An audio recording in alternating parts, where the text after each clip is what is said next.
Kia ora, good evening. The latest monthly property value index shows that nationwide residential values for January have increased 9.6% compared to January 2013. The increase in house prices is still being driven by the Auckland and Canterbury markets. The average Auckland house price is now over $800,000, which would see new home buyers requiring a $160,000 deposit under the new LVR restrictions. Meanwhile, in Southland, the average house price sits just below $196,000, down 4% in the last 12 months. The average residential property value in Invercargill is $205,000, down 0.4% on January 2013. The Smoke-Free Environment Amendment Bill that could see plain packaging for tobacco was debated in Parliament today. United States business groups, including the United States Chamber of Commerce, have today warned the New Zealand government against the legislation. Legislation, they say, tramples on companies' right to use its trademark. Associate Health Minister Tariana Turia, who introduced the legislation, says that New Zealand is a sovereign country and can develop laws that are in the country's best interests. Prime Minister John Key says the government would debate the legislation but will not pass it until the results of legal challenges to similar legislation in Australia are known. The legislation is expected to be supported by all parties in Parliament except New Zealand First and the ACT Party. Awarua Space Station near Invercargill is being utilised in a project that could potentially revolutionise satellite imaging and how we see planet Earth from outer space. Former Google and NASA staff are behind San Francisco-based space operator Planet Labs. I spoke to Robin McNeil of Venture Southland about how current images could aid our primary sector. It's like having a 10 terapixel camera in space. In other words, that's 10 million pixel camera photographing all the Earth every day. And that's what these guys are about. How close do they get? Well, they're orbiting at about the same altitude as the International Space Station, so that's 400 kilometres, and the resolution they'll get, or coarseness, will be about 1 metre by 1 metre on the ground, or depends, it might be 3 metres by 3 metres. So that's enough to identify that you've got a car, perhaps, or where your house is, but it's not enough to identify you, so there's no difficulties with privacy or anything like that. These guys are particularly interested in making the images available very quickly, very cheaply, and so everyone, you and me, can use the stuff, use it effectively, and also for humanitarian purposes, maritime search and rescue, things like that. There's going to be 26 satellites deployed from the International Space Station. When is that happening? Well, the spacecraft are all up. It's called, the fleet's called Dove Constellation. And they're all up in the International Space Station right at the moment. They got launched about 3 weeks ago and taken up there in a private enterprise spacecraft, the Antares space launcher, and the Cygnus cargo craft. So it's all private as opposed to government. So that's where the Americans are coming from these days. So NASA is slightly backseat. That's all up there at the International Space Station at the moment, and any time soon now they will start ejecting them on special deployment arrangements they've got. The spacecraft are very small. They're only about 300 millimetres by 100 by 100. They're called CubeSats, and most of what's there is solar panel and camera. What's it worth for the region getting involved in a program like this? They're a start-up company, so they don't have a lot of spare money. But what we're really interested in is what happens next, because it's all very well to get a picture of your house, that's only an hour or two old, but actually the novelty of that could wear off. What's really interesting is maybe looking at, for farmers, for primary production, looking at how your grass is, or some of the backcountry stations, high country stations, where your stock, what's the pasture like up there. Currently, you might have to pay a few $1,000s for a helicopter to go and have a look and see how your stock are doing.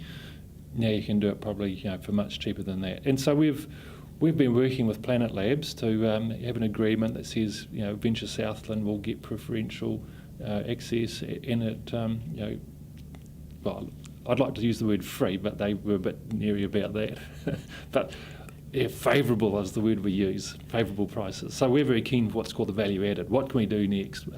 How do we turn this from information to useful data? Designing a smart electricity system to meet the demands of emerging technologies such as solar energy, electric vehicles and demand response is behind a smart grid forum launched today. Energy and Resource Minister Simon Bridges says in the future smarter electricity networks will be needed, capable of transferring energy between a more diverse range of generators and consumers while balancing demand and supply. Similar forums have been set up in other countries and applicants have until the end of the month to register interest in the joint initiative between the Electricity Networks Association and the Ministry of Business, Innovation and Employment. Stay with us. Coming up after the break, the official opening of the Ronald McDonald House and a welcome donation to Southern CCS.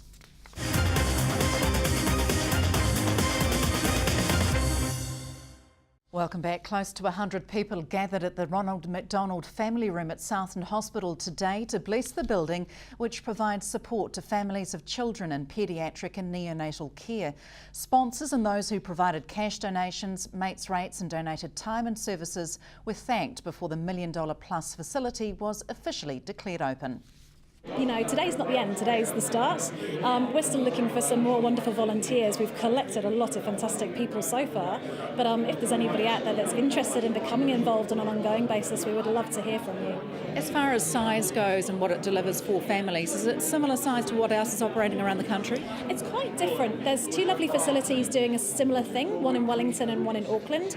The Wellington facility is smaller and the Auckland one is much larger. So we've tried to create something that's suitable for the Southland community, and we think this is exactly what's needed. So how do you decide where these go and what is the meet the demand criteria? Sure. So a few years back we did some research, and we researched the possibility of providing a family room to Invercargill and also to Dunedin Hospital. And we got Grant Thornton, accountants, to do a full review for us. They came up with a proposal that said yes, there's the population, there's the paediatric population that requires this facility. So we went for it. It's been open for a little while, though. This is the official opening today. How often has it been used with families? It was full over Christmas. We had our first family in on the 12th of December. It's full today, and we've actually got a lovely family who have given their room up for the afternoon. They're not too far away, and they've just allowed us to use that room to show people exactly what the family room is all about. So, yeah. Obviously, there's key benefits with having family around when children are healing. There's a lot of research that shows that children heal quicker and faster when their families are nearby, and also the long-term trauma. Having a major injury or illness to one of your children is massively traumatic for a family, and if we can keep them together, then they do seem to recover as a family unit better. How many are expected to use the service over the time? Well, we can take 4 families a day, so my maths isn't that great, but we're expecting the occupancy to be really high. We're expecting to have near 100% occupancy.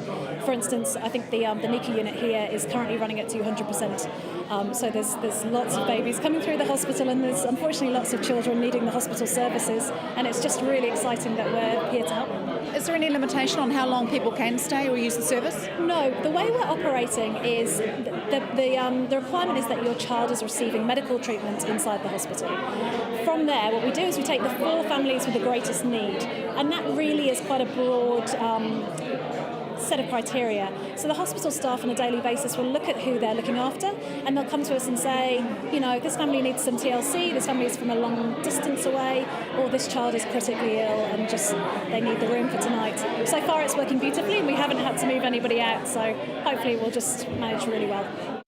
The New Zealand Transport Agency is urging Kiwis to get on their bikes tomorrow as New Zealand celebrates the joys of pedal power to mark Go By Bike Day. Go By Bike Day is part of Bike Wise Month. For the month of February, New Zealanders are being encouraged to give cycling a go and discover or rediscover the joys of cycling.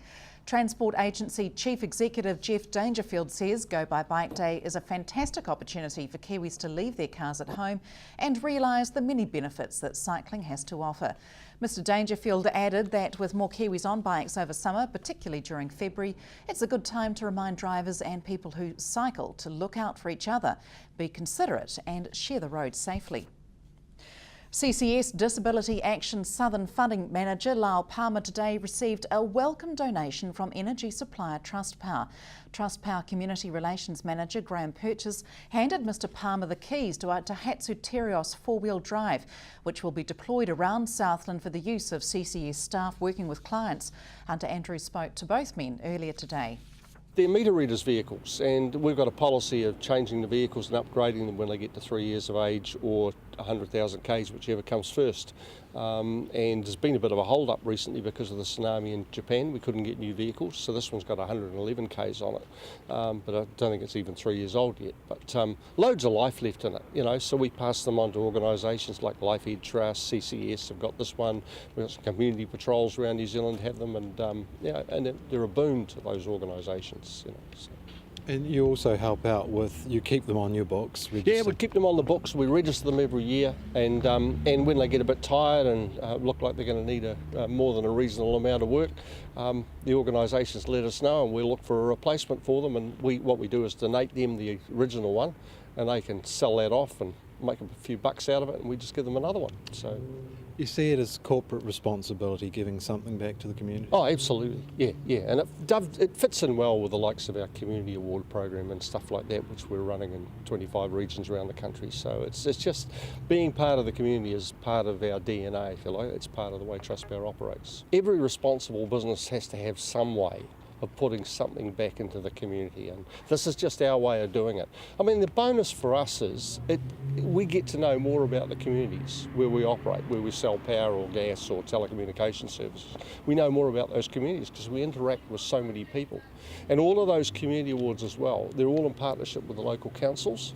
And that's powerful in itself because we're working with councils and councillors and mayors and stuff who tell us what's going on in their communities as well. And knowledge is really important.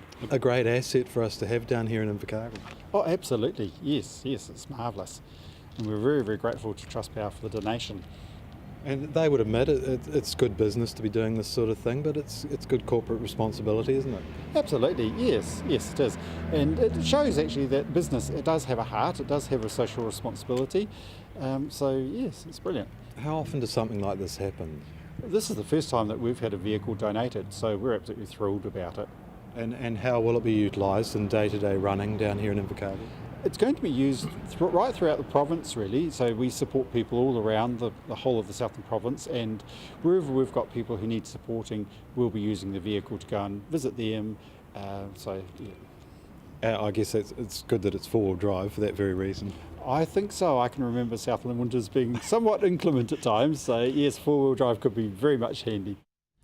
Tonight is the last chance to catch variety entertainer David Ladderman performing his one-man show at Queen's Park. Mr Ladderman's show, judged the best show in the Toronto Fringe Festival, explores the villains in King Lear in what has been described as a fast-paced, interactive show. Prior to Mr Ladderman's show titled Battle of the Bastards, the audience has been invited to wander around Queen's Park and view local thespians depicting other characters from Shakespeare's King Lear. Tonight's performance will be the fifth by Mr Ladderman since Friday and marks the end of Shakespeare in the Park for 2014. And that's all from us tonight. Next on Sport, we catch up with the Highlanders after their pre-season loss against the Crusaders on Friday. From us, good evening.